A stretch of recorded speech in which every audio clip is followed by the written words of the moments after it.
1397년 겨울 한반도 남부, 태조가 새 왕조를 세운 지 5년이 흘렀습니다.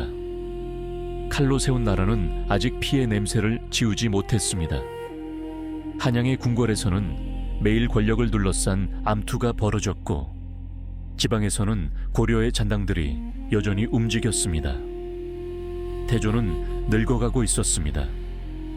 그의 아들들은 서로를 경계했고, 신하들은 편을 나누었습니다.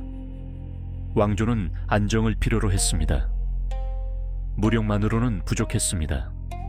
전라도 깊은 산 중에 작은 암자가 있었습니다.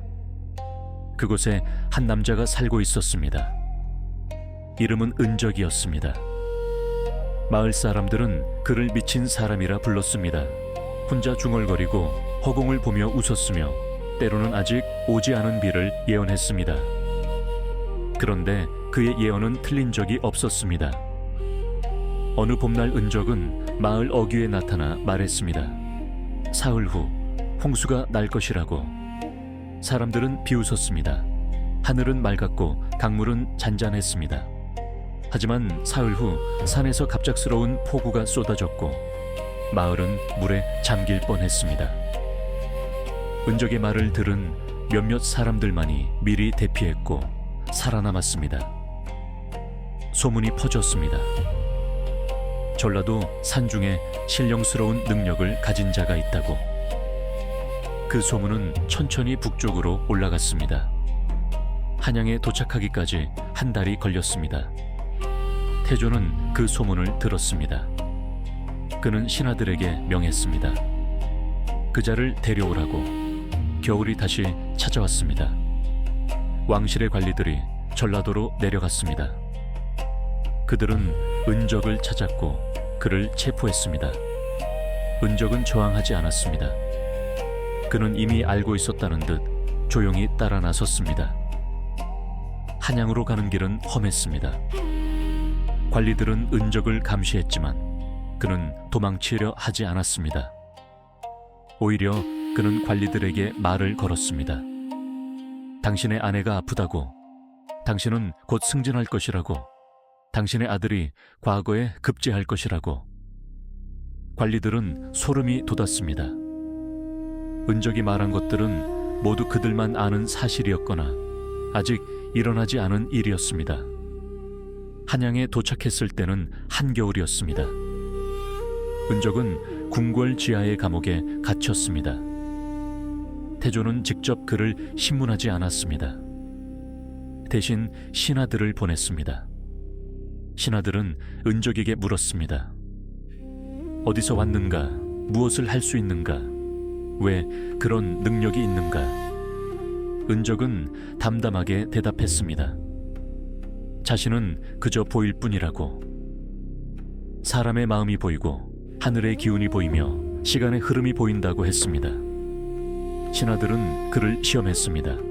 밀폐된 상자 안에 무엇이 들었는지 맞춰보라 했습니다. 은적은 눈을 감고 말했습니다. 옥으로 만든 도장이라고. 그것에는 왕의 이름이 새겨져 있다고. 상자를 열었을 때 신하들은 말을 잃었습니다. 그의 말이 정확했기 때문입니다. 또 다른 시험이 이어졌습니다. 은적은 신하 한 명을 보고 말했습니다. 당신은 20살의 아버지를 여의었고 30의 첫 벼슬을 받았으며 지금 당신의 마음속에는 왕세자를 해치려는 생각이 있다고. 신하는 창백해졌습니다. 그것은 아무도 모르는 그의 비밀이었습니다. 궁궐은 술렁이었습니다. 대신들은 긴급 회의를 열었습니다.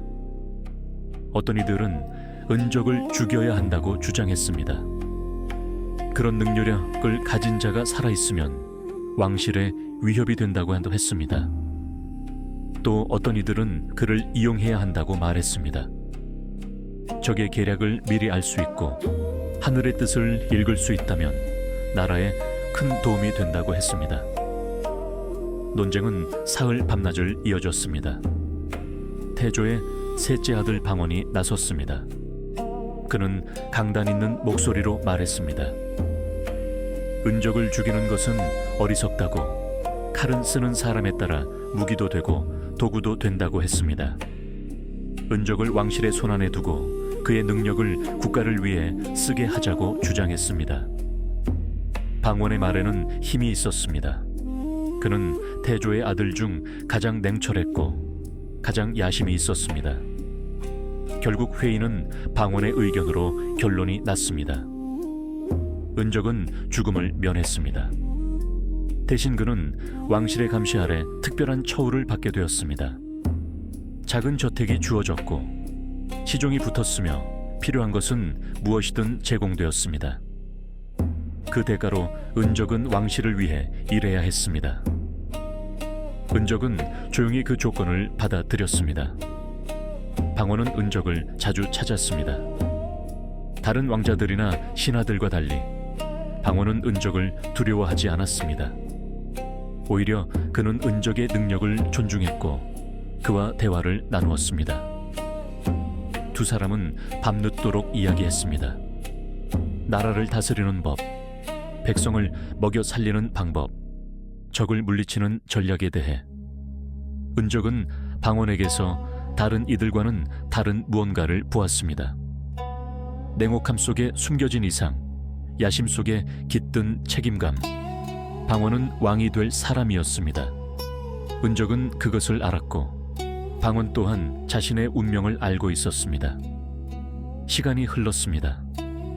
은적은 왕실의 중요한 결정에 조언을 했습니다. 언제 군사를 움직여야 하는지, 누구를 신뢰할 수 있는지, 어느 지역에 흉년이 들 것인지를 말해 주었습니다. 그의 예언은 대부분 맞아떨어졌습니다. 조선은 안정되어 갔습니다.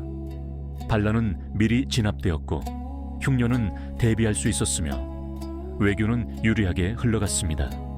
하지만 은적은 예언만 하지 않았습니다. 그는 만들기 시작했습니다. 어느 날 그는 금속을 다루는 장인들을 불렀습니다. 그리고 이상한 그림을 그려 보였습니다. 새로운 형태의 화포였습니다. 장인들은 의아해했지만 은적의 설계대로 만들었습니다. 완성된 화포는 기존의 것보다 2배는 멀리 쏠 수 있었습니다. 은적은 또 다른 것을 제안했습니다. 물을 끌어올리는 새로운 방식의 수차, 더 효율적인 농기구, 쇠를 더 단단하게 만드는 방법. 그가 내놓는 것들은 하나같이 놀라웠습니다. 농민들은 더 많은 곡식을 거둬들였고 군대는 더 강한 무기를 손에 쥐었습니다. 방원은 은적의 가치를 누구보다 잘 알았습니다. 그리고 그는 결정을 내렸습니다. 은적이 만든 모든 것은 왕실의 이름으로 세상에 나가야 한다고. 은적의 이름이 알려지면 백성들이 그를 신으로 떠받들 것이고 그것은 왕권에 위협이 될 수 있었습니다. 방원은 은적에게 말했습니다. 왕의 업적이 되어야 한다고. 그것이 이 나라를 안정시키는 길이라고. 은적은 고개를 끄덕였습니다. 그는 이미 알고 있었습니다. 자신은 도구일 뿐이라는 것을, 역사는 자신을 기억하지 않을 것이라는 것을. 그리고 그는 글자에 대해 말하기 시작했습니다. 조선은 한자를 쓰고 있었지만 백성 대부분은 글을 읽지 못했습니다. 은적은 방원에게 말했습니다. 백성이 글을 알아야 나라가 강해진다고. 그리고 조선만의 글자가 필요하다고 했습니다. 소리를 담을 수 있는 간단한 글자, 누구나 배울 수 있는 글자. 방원은 그 말을 깊이 새겼습니다. 언젠가 자신이 왕이 되면 그 글자를 만들겠다고 다짐했습니다. 그것 또한 왕의 업적이 될 것이었습니다. 세월이 더 흘렀습니다. 은적의 도움으로 조선은 번영했습니다. 새로운 무기들이 만들어졌고 농사는 풍년을 이어갔으며 학문이 발전했습니다. 백성들은 태조의 성군다움을 칭송했고 신하들은 조정의 지혜를 자랑했습니다. 아무도 그 뒤에 은적이 있다는 것을 알지 못했습니다. 하지만 은적 자신은 쇠약해져 갔습니다. 그의 능력은 그를 소진시키고 있었습니다. 40이 되기 전에 그의 머리는 하얗게 새었고 몸은 말라갔습니다. 미래를 볼 때마다 그의 생명이 조금씩 깎여 나갔습니다. 어느 겨울밤 은적은 방원을 불렀습니다.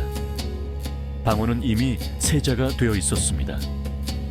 형제들과의 다툼 끝에 그는 왕위 계승의 최우선 순위에 올랐습니다. 은적은 조용히 말했습니다.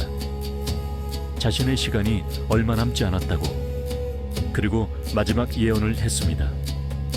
이 나라는 번영할 것이지만 그 번영은 피로 얼룩질 것이라고. 형제가 형제를 죽이고 아버지가 아들을 의심하며 신하가 왕을 배신할 것이라고 했습니다. 방원은 차갑게 물었습니다. 그것을 막을 수 있는가? 은적은 고개를 저었습니다.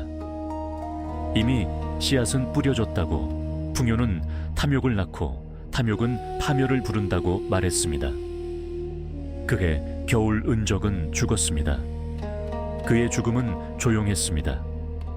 왕실은 그를 극진히 장사지냈지만 그의 이름은 기록되지 않았습니다. 역사는 그를 기억하지 않기로 했습니다. 너무 많은 것을 알았던 자, 너무 많은 것을 만들었던 자는 역사에서 지워졌습니다. 하지만 그가 남긴 것들은 남았습니다. 무기들, 기술들, 그리고 언젠가 만들어질 글자에 대한 구상. 조선은 그것들을 가지고 강해졌습니다. 방원은 왕이 되었습니다. 그리고 은적의 마지막 예언대로 그는 형제들을 제거했습니다. 왕위를 지키기 위해 피를 흘렸습니다. 하지만 그는 은적이 남긴 유산을 지켰습니다. 그가 왕이 된 후, 그리고 그의 후대에 이르러 백성을 위한 글자가 만들어졌습니다. 그것은 왕의 업적으로 기록되었습니다. 은적의 이름은 어디에도 없었습니다. 역사는 승자의 기록이었습니다.